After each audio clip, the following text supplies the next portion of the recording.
After years of being overlooked, I made my comeback and showed everyone who's the real boss. The smell hit me first: crushed grapes, damp earth, and the sharp bite of disinfectant they'd used too late and too lightly to pretend the place was event-ready. The barn doors were thrown open, fairy lights stapled into crooked lines across the beams, and the whole town was already milling around with plastic cups like we were at some wholesome little country movie instead of my family's slow-motion disaster. Dad had a microphone in one hand and a glass of our reserve in the other. My brother, Dean, stood behind him with that polished grin he uses when cameras are out, his arm around his fiancée's waist like he was the poster boy for Legacy. Mum fluttered near the grazing table, rearranging salami that didn't need rearranging, eyes scanning for any sign of mess, spilled wine, a loud opinion me. When Dad spotted me, his face brightened the way it always does when he wants something, not when he's happy to see me. He lifted the mic and boomed. And look who decided to finally come home. People turned, heads angled. That warm, curious attention landed on my skin like a heat lamp. Dad kept going, voice thick with pride he hadn't earned. This vineyard was built by family, and it stays in the family. My girl's back to help put things right. Dean's smile tightened for half a second, just long enough that I knew he hadn't been told exactly what I was here to do, only that I was part of the show. Dad extended his free hand toward me, like he was inviting me onto a stage. "Come on up," he said. "Tell them you're joining us again. Tell them you've come to save the day." I didn't move. I felt the wooden lip of my cup digging into my palm because I was holding it too hard. Someone behind me whispered my name like it was gossip, like I was a plot twist. Dad's hand stayed outstretched, steady, expectant. The old reflex: try to fire, smile, step forward, don't embarrass them, don't make this a thing, but my throat went tight in that familiar way that means I'm about to swallow something that will sit in me for years. I took one slow step forward anyway, not because I was obeying, but because I was choosing my moment. The gravel crunched under my boots. I stopped just short of the little platform they'd made out of old pallets and a sheet of plywood. Dad leaned down slightly, Mike still live, and hissed through his smile, "Don't do your attitude tonight." Dean mouthed, "What is happening?" Over Dad's shoulder. Mum's hands froze mid-salami. I lifted my chin and said, clearly, into a room full of people who'd watched my family rewrite me for years, "I didn't come back to be your prop." The laughter that followed was nervous and thin, like people didn't know which script they were in. Dad's eyebrows twitched. He lifted the mic like he could override me with volume. "Now, love," he started. I cut in before he could smooth it over. "And I didn't come back to save the day," I added, feeling my pulse in my gums. "I came back because the bank asked me to."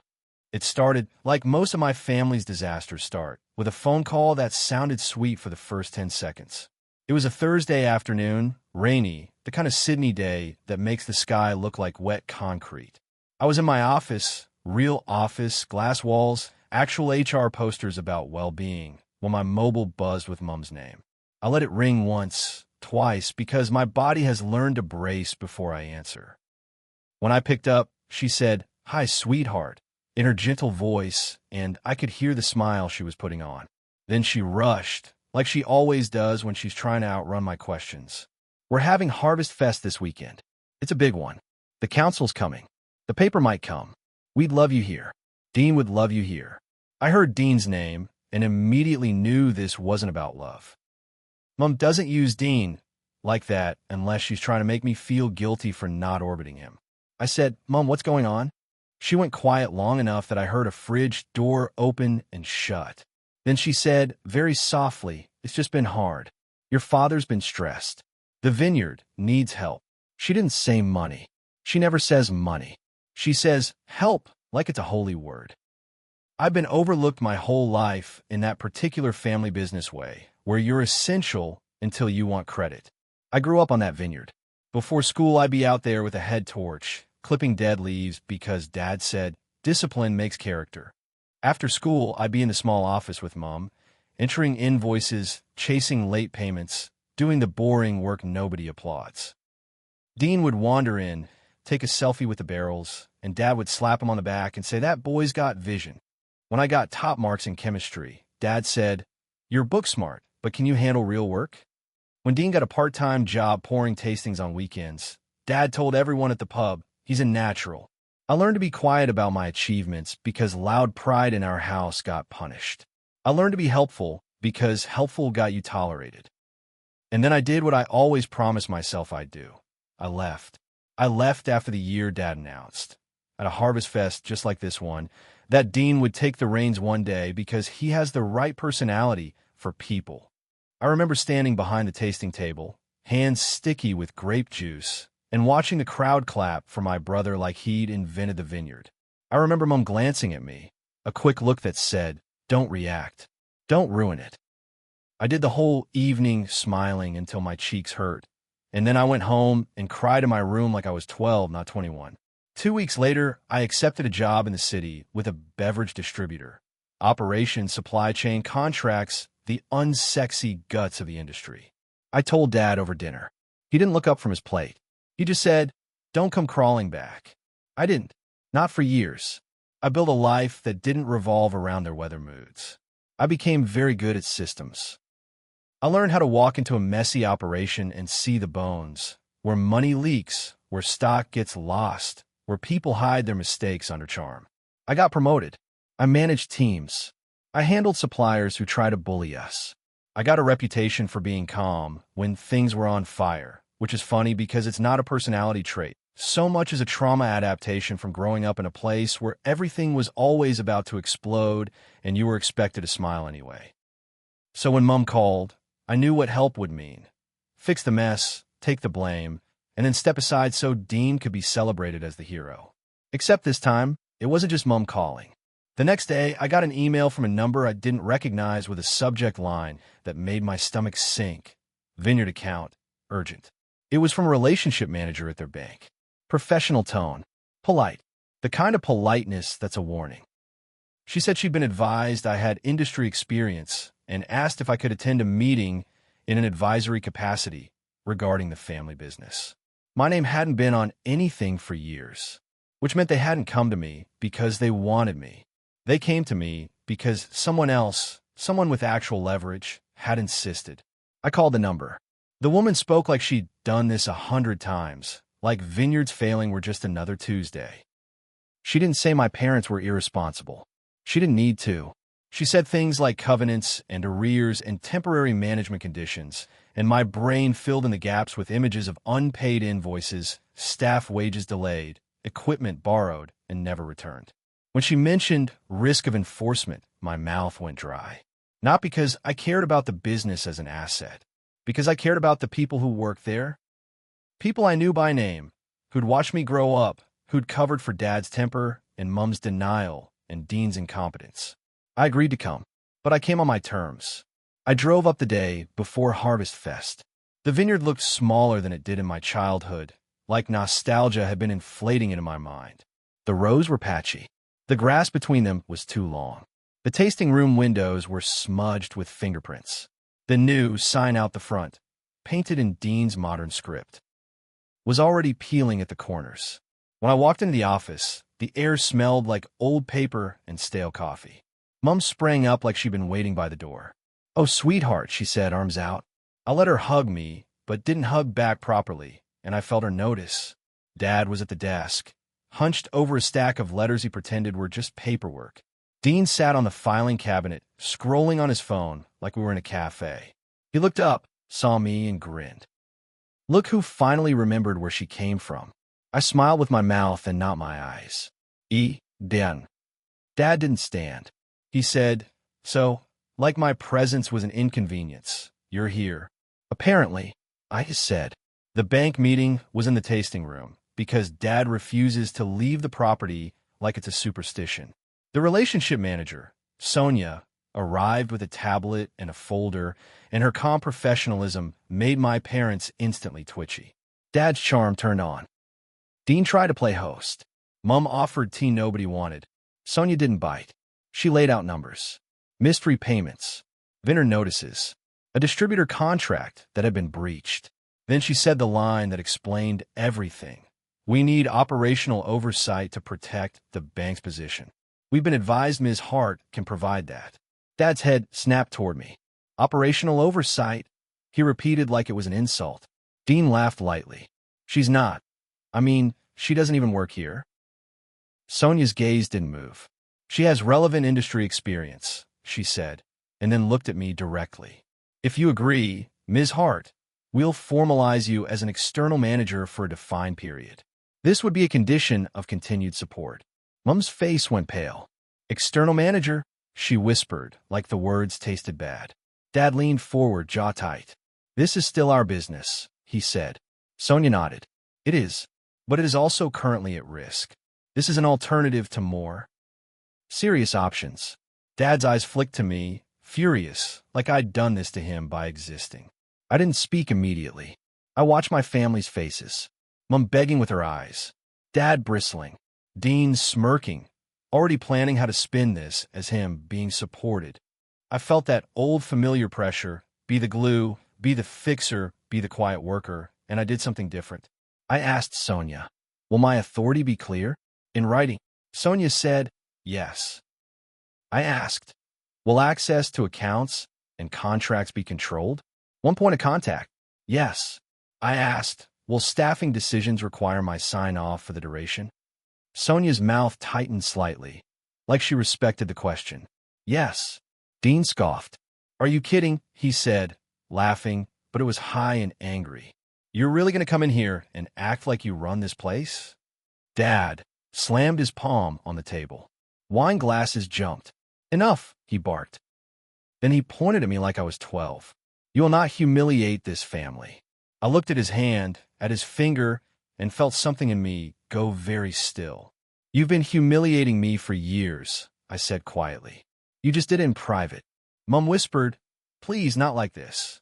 Sonia cleared her throat gently, like she was trying to keep it professional, but her eyes flicked toward the door like she'd seen this exact dynamic before. I said, I'll do it. The words landed heavy.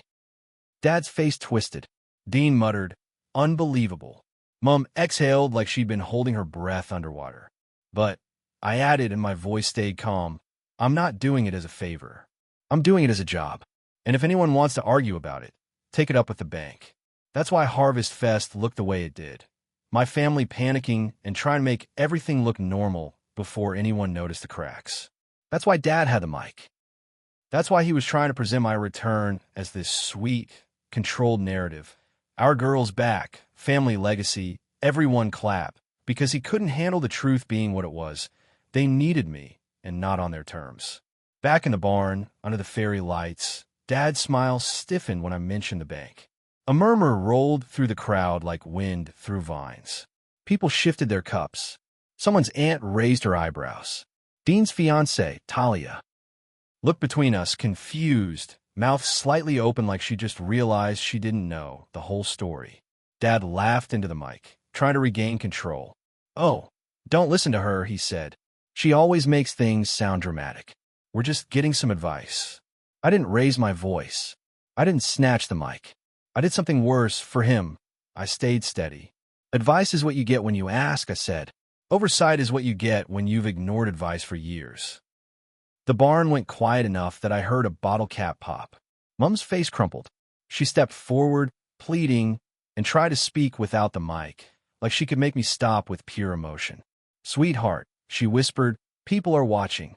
I know, I said. My hands were shaking, but my voice held. That's why I'm not lying. Dean stepped forward, grabbing for the mic like a toddler reaching for something he's not allowed. This is insane, he snapped, and the mic amplified him, making it worse. He looked out at the crowd and forced a laugh. My sister's got this corporate thing where she thinks she's a CEO. A few people laughed awkwardly. Nobody laughed properly. I looked at Dean and said, you told everyone last year I left because I thought I was too good for the vineyard. I could feel my heart thumping, but I kept my tone flat. You didn't mention the part where I was doing inventory at midnight while you were hosting tastings and taking credit for record sales that were actually unpaid invoices. Dean's smile slipped. Mom inhaled sharply like I'd slapped her. Dad's eyes went hard. I continued because once you stop swallowing, the truth has a way of walking out on its own. You told people I abandoned the family, I said, looking not just at Dean, but at the faces in the crowd who'd heard that version. You didn't mention the part where I offered to help restructure 5 times, and Dad told me to stop acting smart. You didn't mention the part where Mom asked me to quietly cover payroll twice, and then told everyone it was tight season and pretended it was fine. Mom's lips trembled. Leah, Dad snapped into the mic. We don't air private business in public. I laughed once. Short, sharp, no humor. You made it public when you tried to use me as a mascot, I said. You don't get to control the story anymore. Dean's fiancée finally spoke, voice small. Dean, what is she talking about? She looked genuinely shaken, clutching her cup with both hands like it was grounding her. Dean's face flashed with anger. Babe, not now.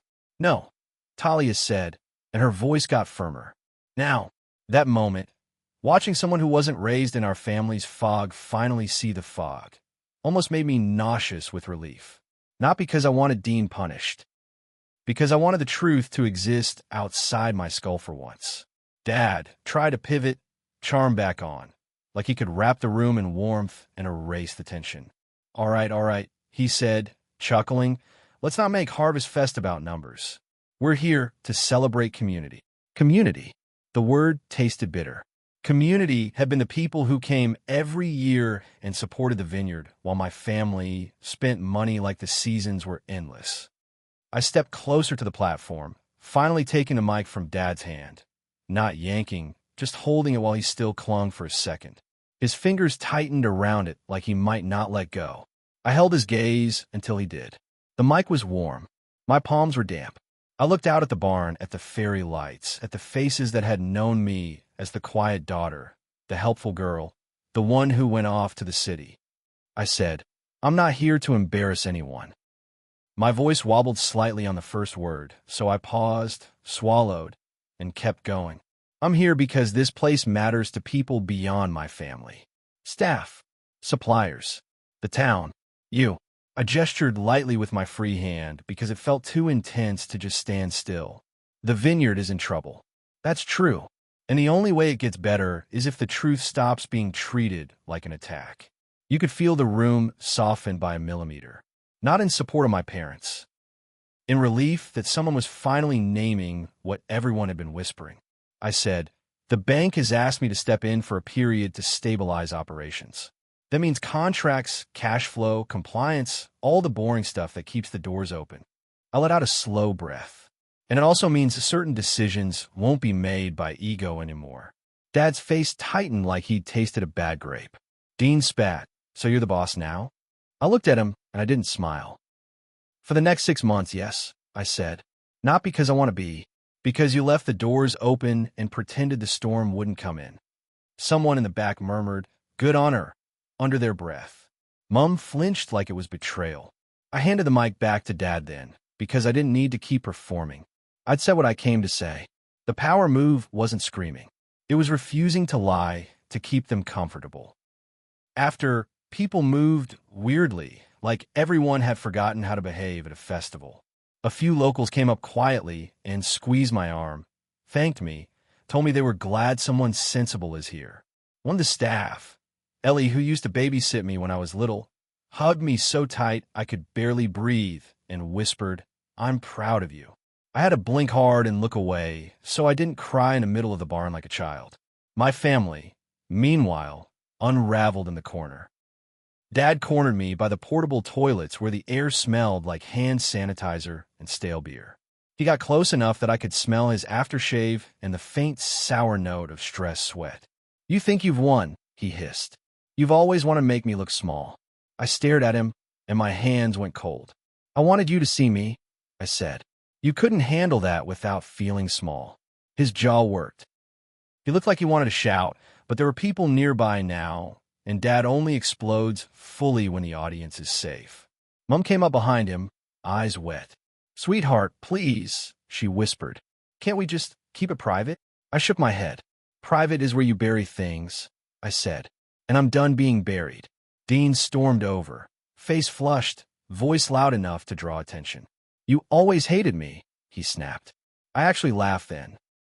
Not because it was funny, but because it was so predictable. I didn't hate you, I said. I hated being your shadow. He scoffed. You think you're better because you wear blazers. I looked him up and down, slowly, not cruelly, just honestly. I think I'm better at running a business, I said. And you've had years to prove otherwise. That made his face go flat because deep down he knew. He'd always known. He just thought nobody would say it. The next weeks were ugly in a quiet way. Dad stopped speaking to me, unless it was to accuse me of taking sides. Mom cried on and off, oscillating between begging me to be gentle and blaming me for tearing the family apart. Dean tried to sabotage me in small childish ways, forgetting to forward emails, misplacing supplier invoices, telling staff I was temporary and they didn't need to listen. The first time he did it, I felt that old rage rise, hot and dizzy. The second time, I documented it.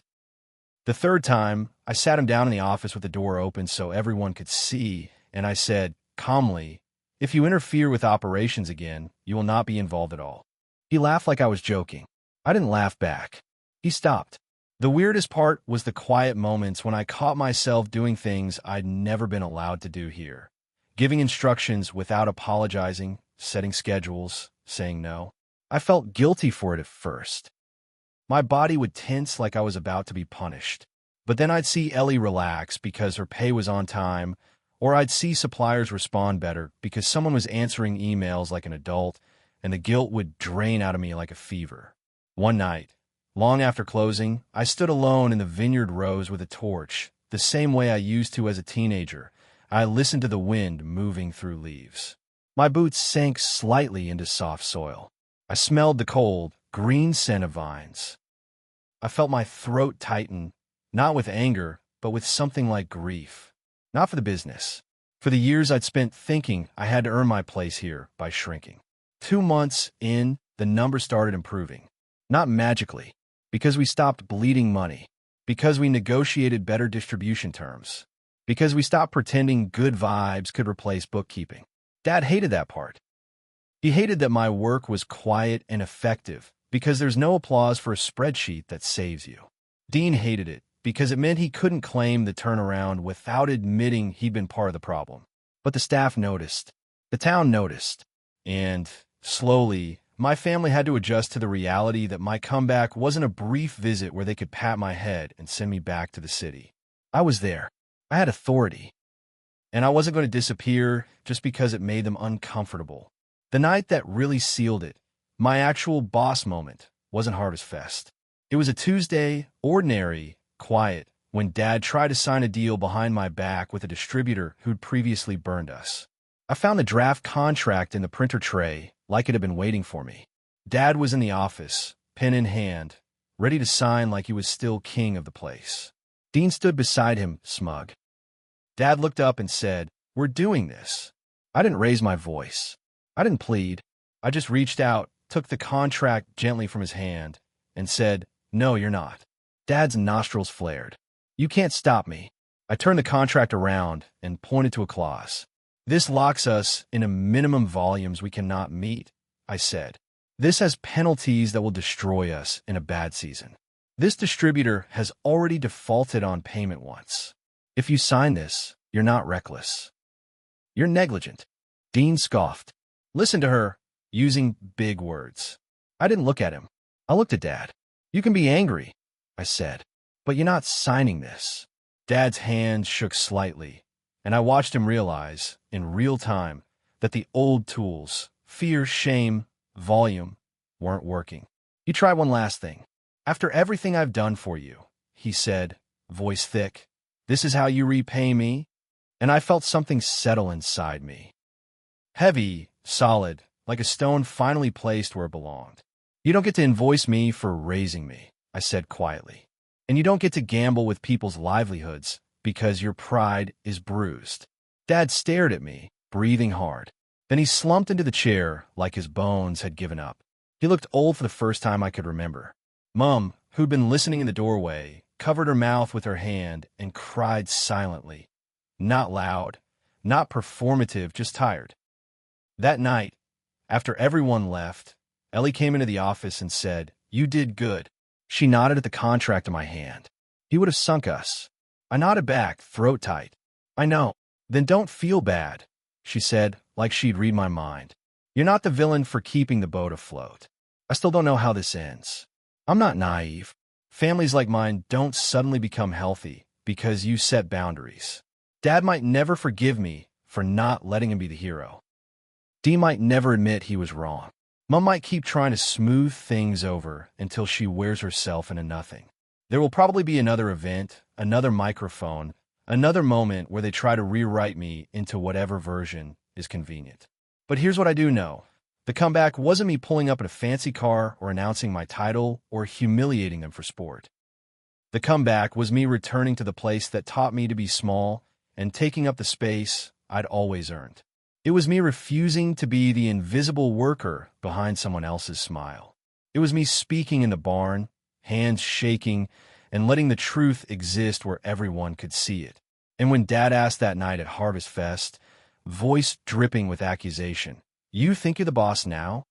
For the first time in my life, I didn't flinch or apologize or shrink. I said yes. Not because I wanted power, because I was done being powerless.